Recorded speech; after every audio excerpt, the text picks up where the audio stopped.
Hey Bear Buddies, thanks for joining me for Volume 51 of Furberries Fables. If you enjoy it, please show your support by leaving a like and a comment down below, and if you're new here, I hope you'll consider subscribing. Today's story is The Gain by Shawn Burgess. Rosy morning light cut through the blinds in far too chipper hues for Camilla Morgan's mood. Another morning, another cheap motel room. She felt like she spent most of her life in these things now. All similar, low-end boxy rooms, drab interiors without much decor. A general glumness emanated from them that matched her own temperament. As she tossed the thin bed sheets aside, she winced at the sight of her own body. For most women, 23 is a good year. For Camilla, it had been a steady downward slide, at least by one standard which had overtaken all others and become a focal point in how she assessed her self-worth. She had witnessed a steady accumulation of weight, pounds packed upon pounds. It didn't matter how much she exercised, the pounds kept coming. Diets, intermittent fasting, nothing seemed to work. The phantom weight piled on as if her metabolism was slumbering right alongside her spirit. It wasn't that she measured the whole of her worth in weight, but the uptick in unwanted stares and snickering rattled her, reminding her of the chunky girl she left behind when she blossomed into a woman. Twice before, she had experienced sudden weight gain, once at 7 and again at 13. Prior to this latest bout, she had come to believe that those incidents resulted from overeating due to traumas she had experienced around those same times. After all, it had been a lot for a young girl to digest, a stepsister and a best friend falling victim to separate unsolved homicides. Now that she was older and it was happening again, she wasn't so sure. Perhaps some demons hitch a ride for life. Her stepfather's derision hijacked her inner voice. God, you're so fat. Disgusting, really. How the hell does a 13-year-old get so tubby anyways? Get off your fat ass and go outside and exercise for God's sake. She grimaced, the tingling pain of shame enveloping her even now, his phantom mockery persistent. I've seen harvest hogs leaner than you. Her fingernails found their way between her gritting front teeth. Her phone burst to life, blaring its ear-scraping tune. The bed moaned as she hoisted her large frame upright and silenced it.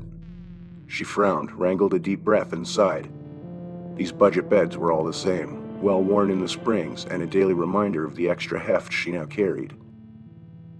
A job selling life insurance policies to mom-and-pop companies took her to many places, none of much significance, just the small towns that dotted the rural mountainous regions of Tennessee and Kentucky, but it was a living.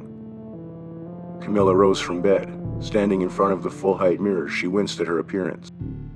Despite the relatively attractive, albeit ordinary woman staring back at her behind a bit of pudge in her cheeks, disgust roiled in her stomach, her stepfather's voice pouncing not far behind it.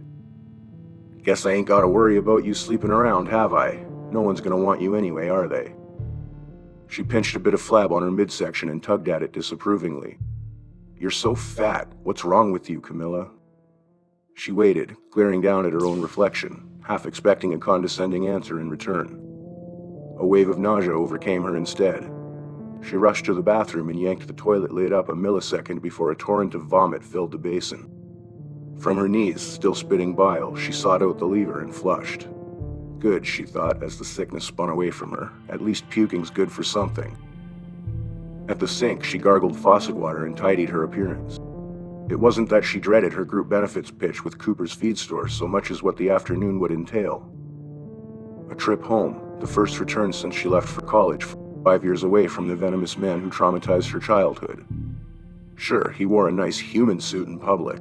Most in town would call him a respectable, God-fearing man. But no vessel forever contains pent-up rage. It oozes between planks with subtle barbs during the day before all that compressed darkness explodes in the still isolation of the night, splintering everything in its blast radius. Camilla still carried the emotional shrapnel, embedded deep in her psyche, along with the persistent stiffness in the shoulder he dislocated. Fat kids are clumsy, he'd joked to the ER nurses. Can't even manage a flight of stairs. Camilla stripped away her panties, irritated to find the inner lining splattered with crimson stain. It wasn't even her expected time of the month, yet her body seemed to be leading a revolt against her. Sure enough, upon glancing at the bed, the untidy sheets also bore the intermittent stains. She shook her head in disgust and climbed atop a small digital scale, her travel companion since her Monday stop in Middlesbrough. For 2 days, she ate a banana for lunch, skipped breakfast and dinner, and drank only water. She scoffed at the reading, 169.7. Damn it, seriously? This had been the perceived problem, the unreliability of using different scales, the miscalibrations between them leaving her unable to satisfactorily monitor her intended weight loss, which had ultimately led to this newest epiphany and spontaneous purchase. She lifted the scale and settled it gently back on the floor, ensuring each of its feet maintained solid contact. She tapped it with her big toe and climbed aboard to get her revised results. Her face contorted with anguish. What? How is this? Her voice fractured into a sob. How's this even possible? She gained almost a pound from her weigh-in the previous morning. She wanted to believe it was defective, but it was the same scale. Water weight? She had drunk a fair bit to ward off the constant pangs of hunger. She could cut back intake today and reassess in the morning. Packing her toiletries in her suitcase, she noticed a bra strap encased in shadows underneath the sagging bed. She eased her knees onto the threadbare carpet, clasped the end, and pulled it free. Jesus! She sprang to her feet and recoiled, flinging her hand over her mouth. Hitching a ride, the blood-soaked remnants of a large rat lay curled in one of the large cotton cups, its flesh and underlying tissue eaten away unevenly in small chunks, exposing snow-white cartilage and twig-sized bones. Camilla craned her neck forward, her wide eyes inspecting the gruesome rodent, strings of its furry flesh trailing away from its small body like bloody streamers. A plump, pearly worm-like creature wriggled free of the carcass. She sprang back as it lurched in her direction. What the fuck, she muttered, pursing her lips with disgust, but it soon devolved into anger. Christ, with these cheap motel rooms. She hurriedly collected her remaining things, making one quick stop at the motel office to grab a cheap cup of watery coffee, express her dismay, and lodge a formal complaint. The desk clerk feigned concern and pretended to write something down. It was obvious he intended to disregard it once she left, similar to how many of her sales prospects expressed interest and then never returned her follow-up calls. Her business meeting concluded with a modest win. Cooper's Feed Store elected for a bronze plan, the most meager offering in her portfolio. Not a terrible result, considering she had given the presentation on autopilot. Her mind remained absent for most of the pitch, imprisoned 127 miles away. There she traversed the familiar winding drive, funneling through a narrow channel cut through hulking hardwoods. Dust billowed from her tires on the rutted dirt lane until the woods in her periphery fell away as she slipped into the wide clearing.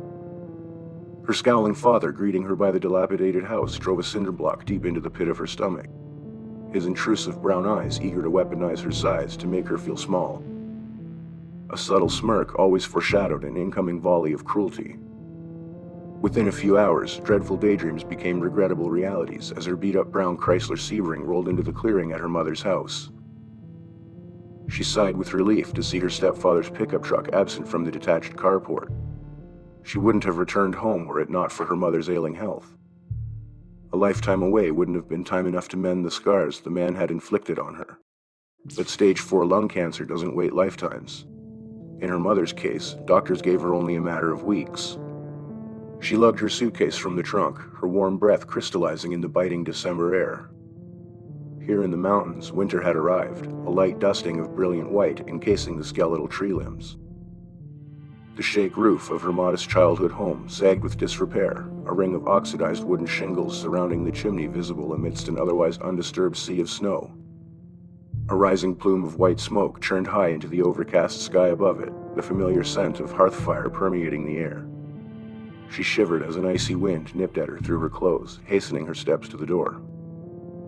"Mama," she called softly as the front door creaked on its hinges. Her mother lay motionless in a recliner near the fire, her weary eyes slowly trailing to the sound of Camilla's voice. A faint smile budded in the corners of her pale lips as she stared back at her daughter lovingly through sunken eyes, her emaciated calves jutting out from the blanket draped over her frail frame. A solitary tear slid down Camilla's cheek at the shocking sight of her mother's deteriorated state. "Oh, Mama." Camilla rushed across the room, falling to her knees at her mother's side, cupping her mother's cold, withered hands between her own. The paper-thin skin clung like shrink wrap around the knobby bones of her fingers. "Thank you for coming, baby girl." Her words broke off into a fit of deep coughing, her chest racking wildly, her contorted face gripped with anguish. After the hacking spell passed, she sank back into the chair, exhausted, gasping heavily through her mouth as pure oxygen flowed through clear tubes into her nostrils. None of it satiated her need for air, only returned her to her prior state of indefinite struggle and yearning, like a swimmer slowly drowning, then momentarily rescued, only to drown again. "You don't have to say anything, Mama. I'm here now." Camilla wrapped her arms around her mother's neck, delivering a delicate hug. Her mother's beautiful raven hair had thinned, grayed, and was falling out in clumps, the empty patches allowing glimpses of her bare scalp, which Camilla assumed was from the last-ditch rounds of radiation and chemo. That was over now. The morphine vial on the countertop by the recliner a testament to the darker phase she'd entered. A perturbed growl cut the quiet of the room. Camilla yanked her head sideways to find Snickers baring his teeth. The teacup Yorkie's agitated growls grew louder, progressing into angry barks. Lucinda subtly shook her head at the dog as Camilla rose. "What's wrong, Snickers?" Camilla smiled affectionately at the yapping dog while kneeling. "Don't you remember me?" As she reached her hand out, the dog lunged viciously at her fingers. Camilla recoiled from the dog's snapping jaws, a confounded expression warping her face. After a moment, she grinned at the tiny tormentor and jested, "Okay then, be that way." The front door squeaked inward on its hinges, and Camilla's smile crumbled. Her stepfather Hank lumbered through the door, grumbling some sort of unpleasantry to himself. At the sight of him, a phantom ache lodged in her shoulder, as if her body gained consciousness to warn of his presence. "See, you ain't got no skinnier." The coarse greeting met Camilla's expectation, but the word stung all the same, like a white-hot poker slowly scorching a dormant scar. Camilla's mother glared at her husband, but lacked the necessary vigor to make good on any silent threat. Hank shrugged his shoulders and huffed. "What? Look at her. Ain't like I'm saying nothing that ain't true." Camilla managed a calming breath as Snickers bounded to Hank. "Traitor," she thought as the dog nestled behind his legs. Hank gave a swift sweep of his foot and brushed the dog away before proceeding to the kitchen. Camilla turned her attentions to her mother, situating the worn plaid blanket more snugly around her. A chill climbed Camilla's spine at the familiar pop of a can top from the kitchen. The drinking always made things worse. The night passed by without further incident. Hank drank himself into a stupor in the kitchen, while Camilla comforted her mother, did most of the talking, and helped her retire to her bedroom once she could no longer hold her eyes open. The wind howled outside Camilla's bedroom window as she tossed in her sheets, the large snowflakes swirling in the icy gusts. Haunting images of her mother's cavernous cheeks and skeletal face plagued her mind. She knew it would be bad, but hadn't expected the illness to be this advanced. She reckoned her mother had just days, perhaps a week, before the cancer short-circuited her systems and began shutting down her organs. She'd spend the next few days honoring her mother, saying her goodbyes, and trying to reconcile her own past. Her sporadic thoughts sputtered and faded until a world of black nothingness swallowed her. The squeal of a door and an expanding sliver of light jarred her from her sleep. Groggy, she peered through the pitch. A husky man stood unsteadily in the doorway, the meat of his shoulder pressed against the doorframe, propping him upright. By the time she registered it was Hank, he had staggered to her bed, disoriented by the booze like several other similar encounters in her youth. His fumbling hand found the curve of her hip and made a beeline for her breasts. "Stop it!" She smacked at him, trying to tug his lead-weighted hand away. His other hand split her defenses, racing between her thighs as he mumbled incoherent gibberish. She sobbed as he pinned her to the bed with a blind zombie-like hunger, a bit of hot spittle landing on her bare breast, and his reeking beer breath steaming her neck. "Get off me!" she screamed as her fingernails tore through his skin. Her eyes jolted wide as she exploded from sleep, still tearing at her tangled bedsheets. Sweat streamed from her pores, her body trembling. A light squirming tickle on the skin of her belly reawakened her senses. She flung up the sheets and shrieked. A heap of plump white maggots writhed in a jumble on her belly. "Get him off me! Get him off me! Get him off me!" she cried as she desperately brushed their rubbery bodies away. She gasped and flung upright in her bed, ejected from the nightmare. Her hand sprinted for the bedside lamp, the burst of light revealing the fallacy of her fears. Her bedroom door remained closed, and nothing crawled in her sweat-soaked sheets. After working to calm her frazzled nerves, she finally fell into a deep sleep. The fury of the night's storm became evident at first morning light. Her Sebring slumbered in the clearing under a hefty mound of snow. Fresh powder stood several feet deep, making the dirt roads all but impassable. Unfortunately, that meant Hank wasn't going anywhere today, so she'd proceed with the stealth of a mouse in a viper's cage, trying not to draw any undue attention. Camilla retrieved her scale from her suitcase and proceeded to the bathroom, anxious to check her weight. She'd made a conscious effort to monitor her water intake, and the sweat-laced night terror she'd experienced might pay a positive dividend after all. She placed the scale on the cold tile floor, toe-tapped it, and stepped aboard. "Oh, bullshit," she scorned as she read her weight, 170.2. She had somehow gained half a pound since yesterday's weigh-in. How can I hardly eat anything and still gain weight? She tapped the scale again indignantly and received the same result. She raked her trembling fingers through her hair, exasperated by the impossibility of it. I bought a broken scale. I must have. To make matters worse, her goddamn period was acting up again off-cycle. I'm falling apart. Staring in the mirror, her eyes flooded with moisture, she managed to fight back the tears. She needed to hold herself together. Her challenges paled in comparison to the terrifying inevitability facing her mother. Despite her never leaving Hank, she loved her mother. He'd broken her mentally and physically over the years, made her more malleable to his manipulations, pushed her past resistance into resigned acceptance. The peace her mother exhibited the prior day with her condition made Camilla wonder if her mother saw her death, whether consciously or not, as a welcome release from her tormentor. In the kitchen, Camilla brewed a pot of coffee. The house remained funeral parlor quiet other than the steady stream of black liquid pelting the pot. Outside, flurries whimsically danced in the early morning light, continuing to fall from the turgid gray clouds blanketing the sky. A red-eyed Hank emerged from the bedroom and made his way into the kitchen. He shuffled past Camilla as if she were an apparition, clanked a coffee mug onto the counter, and removed the pot from the still-brewing coffee maker.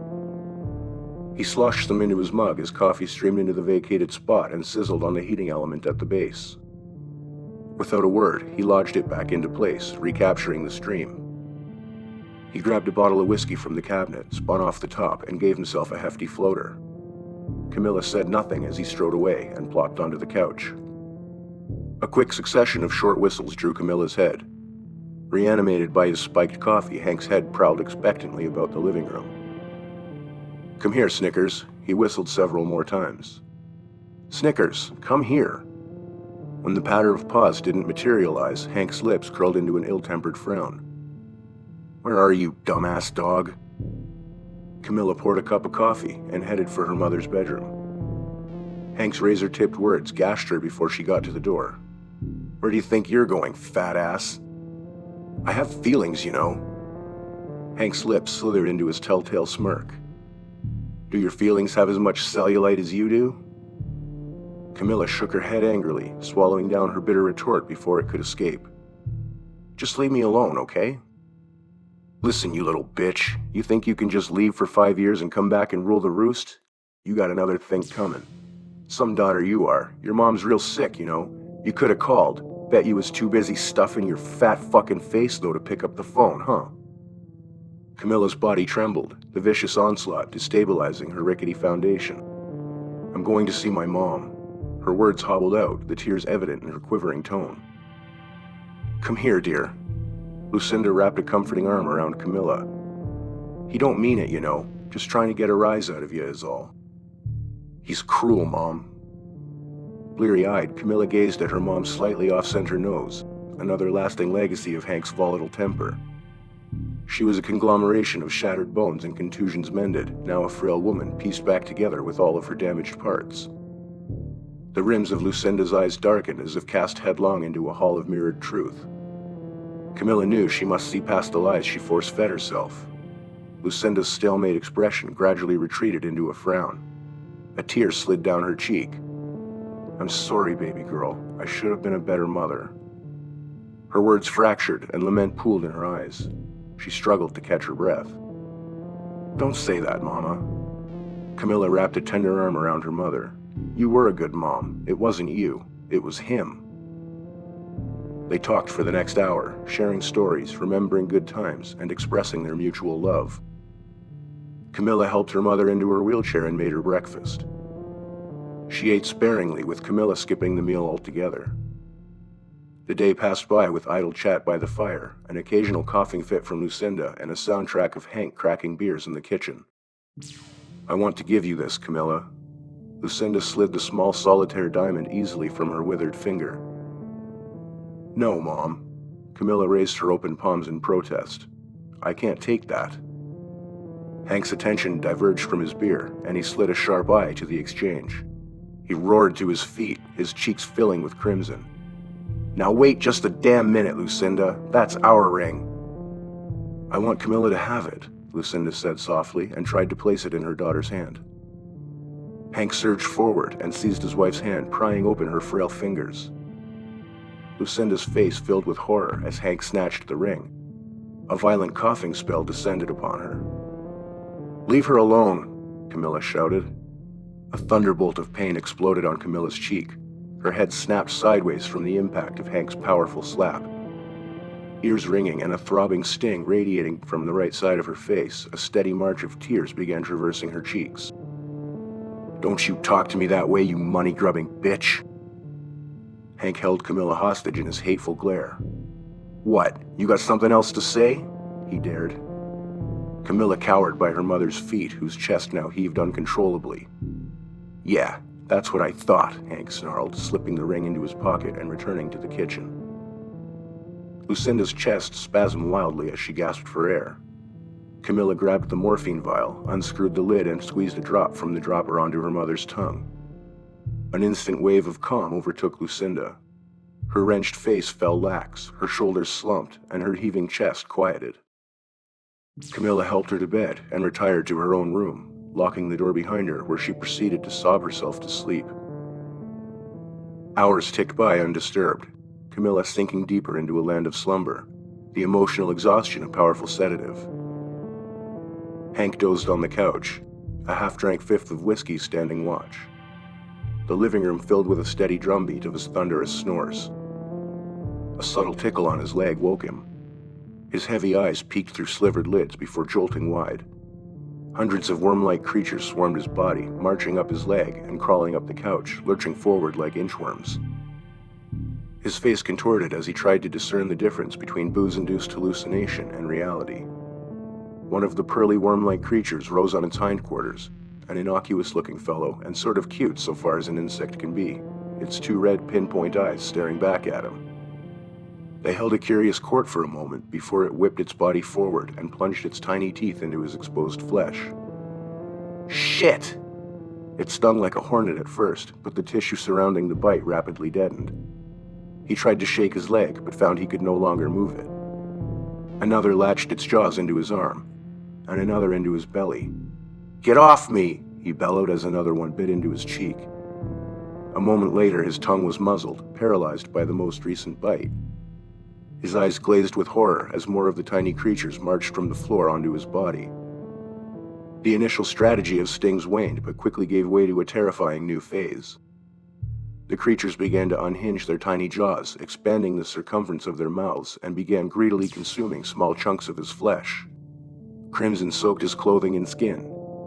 He knew it was blood, though he couldn't detect the sensation of its warmth. As one creature would gorge itself fully on his flesh, it would lurch away, crawl down the couch, and crawl across the living room floor, only for another to take its place and burrow its ravenous jaws deeper into his body until Hank knew, though he couldn't feel it, that they were eating him from the inside out. A shower of blood geysered from one of the widening wounds in his leg like a miniature scarlet oil strike as one of the embedded creatures chewed through his femoral artery. Moments after the creatures devoured Hank's second iris and brought a curtain of black over his world, he lost consciousness. Camilla. The faint voice leaked into Camilla's shuddered mind. Her eyes fluttered, and the voice repeated, Camilla. She sprang from her bed at the sudden recognition of her mother's voice and flung open the door, her thudding steps vibrating through the house. A faint smile hung on her mother's lips as she attended the carcass of her husband, Hank. Camilla gagged, a dry heave overtaking her at the partially consumed body of Hank. The flesh of his face and eyes were gone, now glazed with a sopping red goo. Other deep and bloody crevices gave glimpses of partially consumed organs and muscle, and yet in still deeper intermittent trenches, the white of Hank's underlying bones shone through. "Oh Christ," Camilla uttered before cupping her hand over her mouth. "The Lord has answered our prayers, Camilla." Camilla's face turned with revulsion at her mother's gratified smile. Perhaps she felt it part of her penance, an absolution of sorts. Camilla slowly shook her head, tears streaming from her eyes. "What did you do, Mom?" "I didn't..." A coughing fit interrupted her. Her body seemed its weakest, overrun with cancer and guilt. She corralled her coughing and continued, her voice growing more faint. "I didn't do this, Camilla. This is God's work." "No," Camilla cried at her mother's words. A fitful wave of coughing seized her mother. Lucinda gasped for breath, her chest spasming wildly. "Mom!" Camilla rushed to her side as Lucinda stretched a feeble arm for the morphine. Camilla retrieved it and gave her mother 2 drops. A sense of calm washed over her before her eyes dulled, and she surrendered to an inanimate still. "Mom?" Camilla shook her mother's shoulder, but she was unresponsive, her eyes locked in a forever gaze. "Oh God, Mama, no!" Camilla bawled, collapsing at the foot of her mother's wheelchair. White-hot emotions tore through her insides and drained her energy until a fretful sleep took her. Hours later, Camilla woke, the gruesome sight of her mutilated stepfather greeting her. Her stomach revolted, turning on itself. As she planted her hands to rise, she shrieked at her skinless fingers, hands, and forearms. The same thing that had gotten Hank must have turned its attention to her, she thought. Everywhere on her body she inspected was bloody tissue, but she felt no pain. She screamed again as she turned her head to witness the inchworm-like creatures devouring her mother's corpse and riddling her with holes. But a moment later, the creatures stopped as if summoned, retreated from her mother's body, and inched themselves across the floor toward her. She crab-crawled backward until her back hit the couch. She covered her eyes, waiting for the creatures to swarm her. One by one, they marched onto her exposed tissue, flattened their bodies, their outlined edges gleaming with a momentary burst of golden phosphorescence before they melded seamlessly together and disappeared into a reconstitution of her skin. By the time she uncovered her eyes, her feet and calves had received skin anew, and she watched with horrified curiosity as they fleshed out the rest of her body.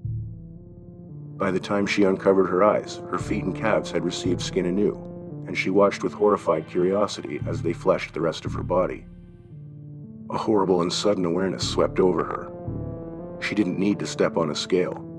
She was carrying significantly more weight than the day prior. And the unsettling revelations didn't stop there. Hank's daughter Tammy, whose unsolved brutal murder led to Hank's excessive drinking, coincided with her own weight gain when she was 7. And at 13, when her best friend Elizabeth was also slain in a barbaric unsolved incident, it aligned perfectly with her second unexplained period of weight gain. Her mother used to say, God gives each one of us a special gift. She always wondered what hers was, didn't think she got one. Her stomach plummeted and filled with dread at the horrendous epiphany. She knew what it was now. She wanted to give it back.